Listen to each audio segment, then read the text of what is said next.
Last-minute training today for the world's preeminent river rowing regatta.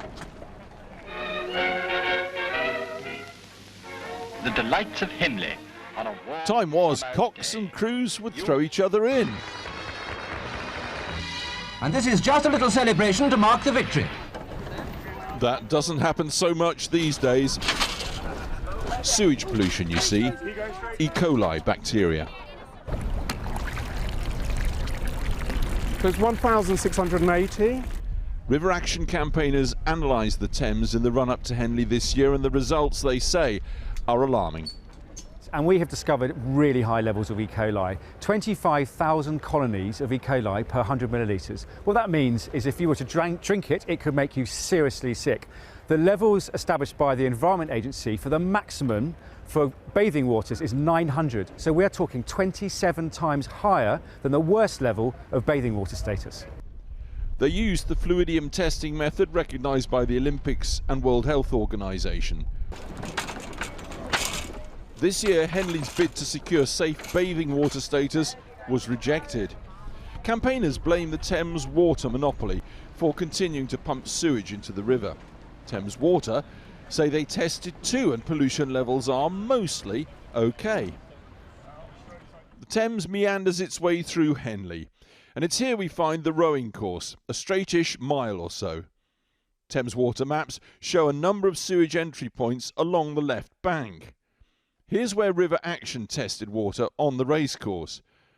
Thames Water also tested the river, but only at two sites some distance away from either end of the racecourse.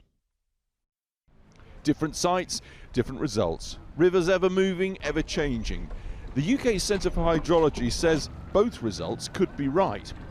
Thames Water declined our request for an interview, but in a statement they say, E. coli levels are consistently achieving levels the Environment Agency would deem as good for bathing waters during dry conditions.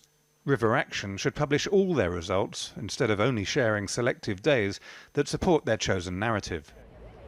Thames Water also question whether pollution of the Thames can solely be laid at their door. They point to all sorts of other reasons: pleasure craft, agriculture, which could also be in part responsible. And they say they are upgrading their sewage treatment facility right here in Henley-on-Thames.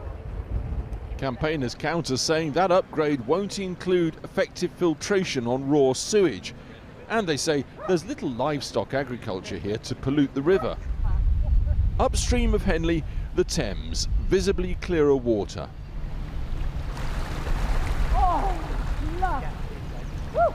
And the Henley mermaids swimming here year-round. Joan and Laura have, though, swum at Henley on the racing course and paid the price.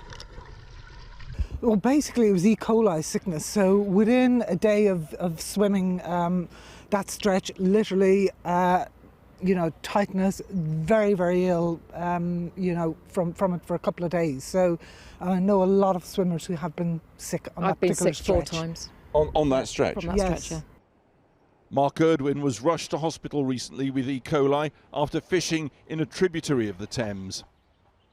We're at a tipping point with the rivers where someone, be that me, an angler or any other river users, be it paddleboarders, even dog walkers, that someone might get ill enough that they might die. And all this after the boat race concerns over pollution levels earlier this year. Which is why this year's Henley comes with a health warning to rowers from the organisers. Get on the river, don't get in it.